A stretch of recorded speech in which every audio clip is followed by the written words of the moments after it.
é plena de organização e felicidade. Plena de organização. Dá inveja uma organização social de abelhas, né? Dá inveja para a gente às vezes. A organização social dos símios dá inveja muitas vezes para a gente. Então a gente tem que conviver, tem que tomar contato para a gente aprender a agir com consciência, com conhecimento de causa, como eles agem por instinto. Não estamos querendo dizer que são melhores que nós, eles são instintivos, por isso que eles têm essa organização perfeita, né? E nós, né? Nós não somos puramente instintivos, a gente já desenvolveu raciocínio, inteligência, junto com isso os interesses, que nos impedem muitas vezes de ser tão assim nobres quanto deveríamos nas nossas relações de amizade. Então, queiramos nós ou não, precisamos de fazer essa mudança.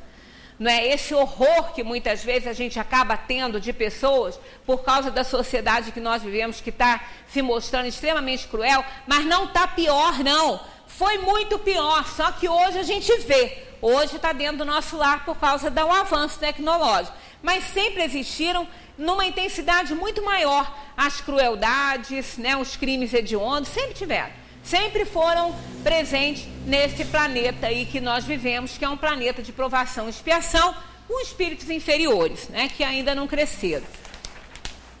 Nesse todo social, há grupos menores em que se relacionam mais diretamente indivíduos que guardam afinidades.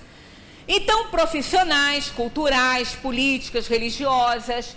Então, dentro desse grande, né, dentro desse todo social, nós temos pequenas sociedades formadas por profissionais da mesma área, por culturas, né, que se afinizam, por políticas e por religião, né, por religião, são grupos religiosos. Então, sempre nós vamos ter grupos separados. Até quando a gente faz uma festinha em casa, aquela sociedade que nós convidamos, aquele grupo de pessoas que nós convidamos, o que acontece quando a festa começa a se desenrolar? Aquele grupo começa a formar pequenos grupos, por afinidade, né? Quem gosta de determinado assunto, né, que seja futebol, então vai formar aquele grupinho, o outro passa, me interessa por isso, vai lá e engrossa o grupinho. Aí o outro grupo que gosta de uma filosofia qualquer vai se integrar. Então a gente vê aqueles grupinhos, às vezes os cerimoniais fazem aquelas festas, formam um salão lindo, né? Quando a gente chega, está aquilo tudo maravilhoso. No meio da festa já está um monte de cadeira e mesa sendo puxada para um lado, outro puxa para o outro. Por quê? São os pequenos grupos dentro daquele grupo maior se formando. Mas isso é fundamental para o desenvolvimento do ser. Quantas coisas a gente aprende num papinho de ponto de ônibus, dentro de um elevador, né? A gente conversa, ouve o que o outro está falando, se interessa por aquilo e logo se integra. Do elevador não dá muito tempo, mas às vezes, né, no outro grupo, numa sala de espera de médico, que às vezes tem que esperar por 1 hora, dá tempo de bater um papo bom ali, dá tempo até de roncar, né?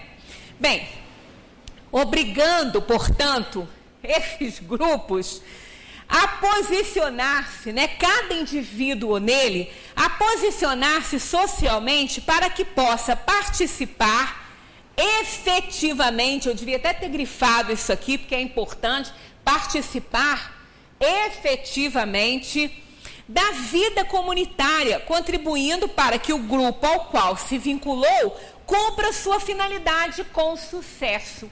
Isso significa participar e não apenas usufruir. Porque existem aquelas pessoas que engrossam grupos só para usufruir, fazem nada, não é? Nunca vão a uma reunião desse grupo. Quantas vezes uma pessoa mora anos num prédio, nunca foi a uma reunião de condomínio? Não tem participação, usufrui daquilo que é resolvido ali, é até obrigado, né? Porque não estava presente para votar, então tem que aceitar. E acaba, às vezes, preferindo aceitar aquilo que nem quer, que não gosta, que não pode falar, porque tinha que ter falado lá na hora, para não ter que se envolver e se aborrecer com determinadas coisas, né? Só que a gente não pode passar a nossa vida fugindo de aborrecimentos. Nós vamos, durante o dia que a gente vive, a gente tem mais aborrecimento do que outra coisa. Então não adianta fugir disso aí. Fugir do mal, fugir do aborrecimento, não existe. Nós temos que enfrentar essas situações para que a gente possa dar certo aí na vida. Nesse universo de funções, será possível algum destaque? Porque aí entra o problema, né? Sempre um se destaca mais do que o outro nesses pequenos grupos formados desses grandes grupos sociais, né? Aí que entra a questão, ó, usufruir não é participar. Quando a pessoa não participa e ela usufrui, ela acaba não tendo nenhum destaque. Nem que seja para colocar a sua ideia, a sua opinião, quem sabe poderia ser ótima para o grupo, mas ela não quer se envolver, ela não quer participar, ela só quer usufruir. Por isso que acaba, né, aquela posição de destaque sendo ocupada por quem não devia, por quem não tem condições, por quem não tem competência, acaba assim. Porque todas as vezes que os bons recuam, os maus tomam o ambiente, né? A omissão de uns favorece o destaque de alguns, em qualquer lugar. Se você não deseja, né, a presença ou o destaque de determinadas pessoas, faça pelo menos a sua parte, né? Vai participar, porque aí você pode fazer um bom diferencial aí. A omissão de uns favorecendo o destaque de alguns é alerta de cuidado e perigo. Justamente por essa questão. Na corrida, para ocupar a posição que deseja, o homem pode ser capaz de cometer os maiores enganos nas atitudes mais sórdidas. A mentira puxa esse carro. A mentira puxa esse bonde, né, de iniquidades e de tudo que vai. Né? Porque para conseguir, às vezes, alguma coisa, uma pessoa, um indivíduo pouco moralizado, faz qualquer coisa. Ele passa por cima de qualquer coisa. E esse filme, com certeza, já foi visto por cada um aqui presente. Até dentro da própria... Isso acontece, né? Infelizmente, nós temos problemas de toda ordem. Uma posição social elevada, o que ela pode oferecer a alguém? Poder, influência, status, dinheiro, projeção e autoridade. Olha só o que uma posição social elevada pode oferecer. Isso, ocupando aí, né, o espaço mental e material de um indivíduo imoral, já imaginaram? O problema, já imaginaram não, vivenciaram, porque é o que acontece com todos nós. Nós vivenciamos isso muitas vezes, né, no decorrer da nossa vida aí. Por quê? Tudo isso aqui desperta todas as paixões que nos prendem à matéria e nos distanciam da perfeição moral, comprometendo todo o processo evolutivo do ser. Infelizmente, essa corrida, né, para isso tudo, para uma posição de destaque, seja onde for, e a gente vê isso no dia a dia, Cada um na sua profissão, com certeza, já observou isso aí. Pessoas boas, pessoas com quem a gente convivia numa harmonia, de repente pega um cargo melhorzinho, que às vezes até caiu em cima, não foi nem buscou, às vezes aconteceu. E aquela pessoa se transforma de uma tal maneira que a gente acaba falando, fulano, eu não te conheço mais. O que aconteceu? né? Aconteceu isso aqui, ó. O poder, a influência, nem sempre o dinheiro está presente. Existem cargos que as pessoas correm tanto atrás, não é nem pelo dinheiro, mas é pelo poder, é pela influência que esse cargo pode dar, pelo status, né, que ela acaba alcançando, pela projeção e pela autoridade. E nós, na condição de espíritos inferiores que somos, tudo isso aqui é muito perigoso para nós. Somos espíritos inferiores, né? Nós não temos muitas vezes capacidade para digerir muito uma questão de poder, de autoridade. É complicado isso. Tanto que a escolha das provas, quando um espírito escolhe, né, estar numa situação dessa aqui, ele sabe nessa escolha que ele está fazendo por necessidade kármica, das dificuldades que ele vai enfrentar. Ele sabe disso. E é uma supervisão em cima muito grande da espiritualidade para auxiliar essa pessoa. Muitos conseguem passar, conseguem superar e saem vitoriosos dessas encarnações, mas é muito difícil.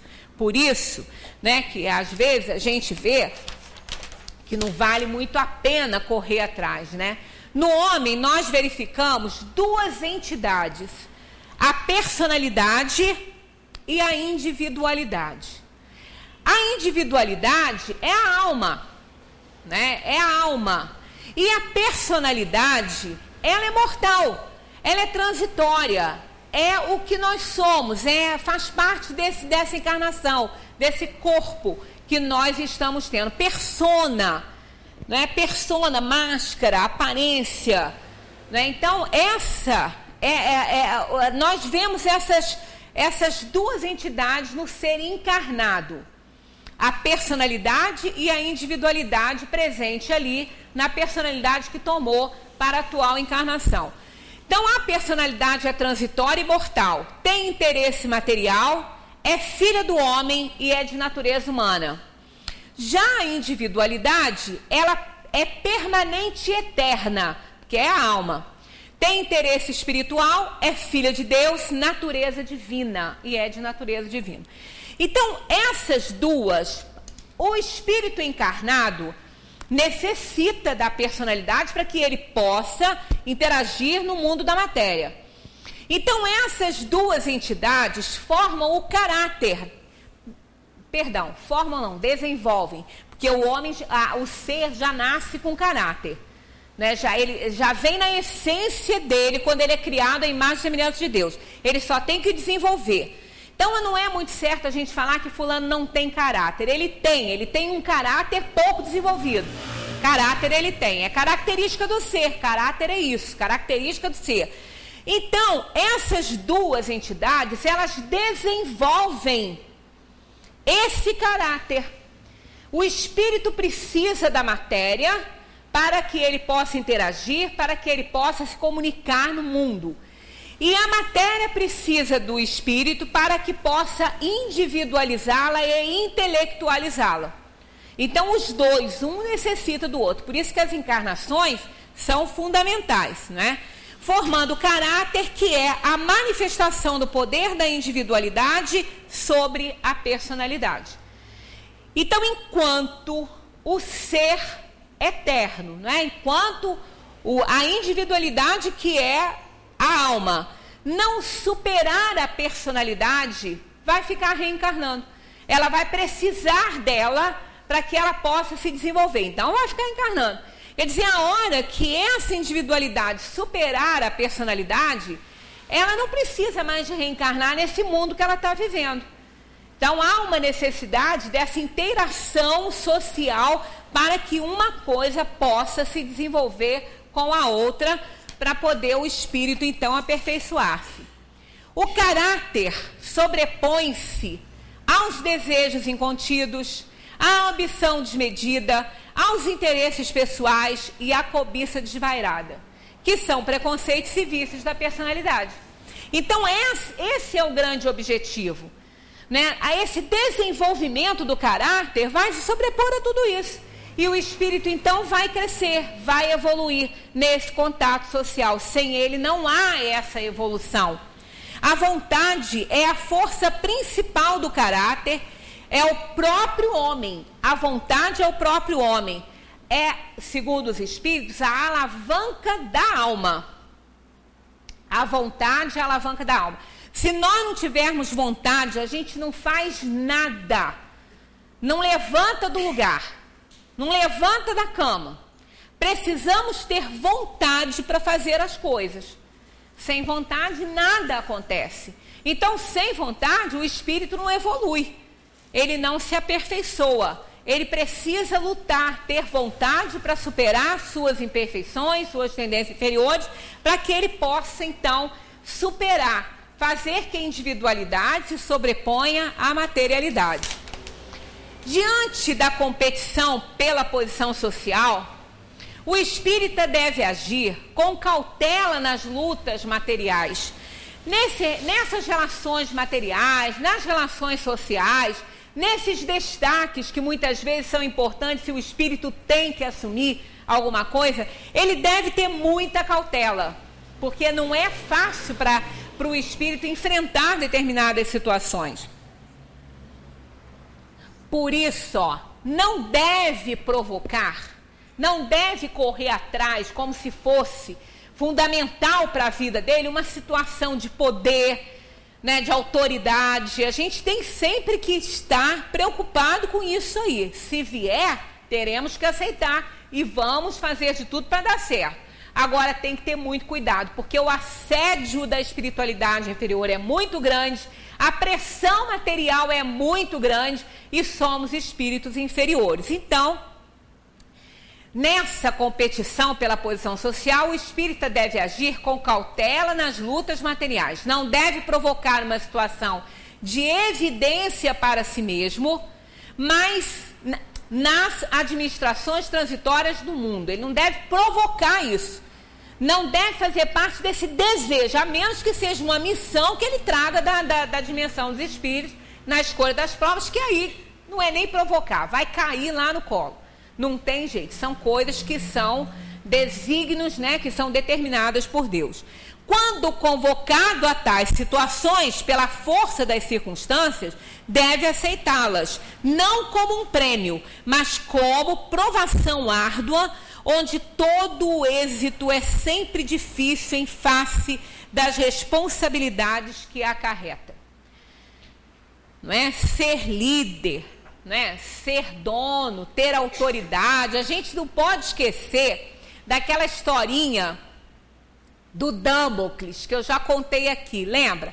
Que queria ser rei, que queria mandar no reino, queria ser o dono de tudo. E ele era tão bom, ele era um súdito tão bom do rei, que o rei gostava tanto dele que deu isso de presente para ele por um dia. Deu a ele o poder por um dia, com direito a sentar no trono. Isso é o personagem grego, né, da mitologia, com direito a sentar no trono, com direito a cetro, coroa, com direito a festas, as festanças no reino e principalmente mandar, com direito a mandar, né, e a decidir. E ele ficou feliz da vida, né, todo bobo, sentado no trono, com capa de rei, manto, né, de rei, tudo. No melhor da festa, ele olha para cima e vê uma espada que o outro rei mandou botar pendurada num fio de crina de cavalo. Pronto, acabou com ele. Ele ficou desesperado, né, quando ele viu. Por quê? E o pavor daquela espada arrebentar, aquele crina arrebentar e aquela espada cair em cima da cabeça dele. Essa é a responsabilidade de quem manda, de quem tem autoridade, de quem lidera. Está sempre com uma espada no alto da cabeça. Está sempre com uma espada. Só que aquele que realmente manda, lidera e tem autoridade, faria o quê? Mandaria tirar aquela espada dali. Só que ele não teve competência nem para isso. Então a gente vê que liderar, ter autoridade, ter poder e influência, não é para qualquer um. né? Não é para qualquer um. Por isso que a gente não deve forçar uma situação, porque quando o aluno está preparado, o professor chega. Não tem esse ditado? Pois é. Se estivermos preparados para a situação, aquilo vai cair ali. Claro que não estamos aqui achando que as pessoas devem ficar com as suas necessidades do dia a dia, sentado dentro de casa esperando cair no colo, que não vai não. É outra história. Isso aí é cargo de confiança, de poder, de liderança, de autoridade, que por mais que às vezes uma pessoa fuja dele, ela acaba tendo que assumir. Por quê? Porque ela deve estar preparada para isso. Ela não correu atrás, ela não foi, ela não quis, mas ela tem que enfrentar. Isso prova que o espírito tem condições para isso. Então, a gente não deve forçar essa situação, como a gente não deve forçar situação nenhuma na nossa vida. Nós devemos fazer a nossa parte, jogar sempre limpo na sociedade, porque o próximo depende da gente da mesma maneira que a gente depende de alguém, nessa interdependência que uma civilização oferece, né, e até impõe. Então, nós temos que ser éticos.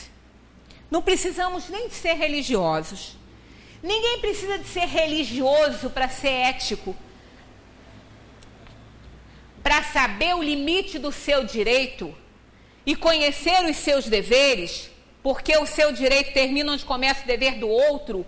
Então, viver em sociedade é respeitar o próximo, é respeitar o direito do outro. Você pode até não gostar de alguém, mas respeito você tem que ter, né? Respeito você tem que ter até por uma pedra, porque se você não tiver e chutar a pedra, tua unha vai junto, né? Vai machucar, pode até quebrar o dedo, se a pedra for maior. Então, respeito é coisa que nós temos que ter por tudo e por todos, né? Então, numa vida social, nós precisamos disso. Principalmente aquele que lidera, aquele que tem autoridade, ele precisa respeitar para que ele possa ser respeitado, né? E ter conhecimento, ele tem que ter.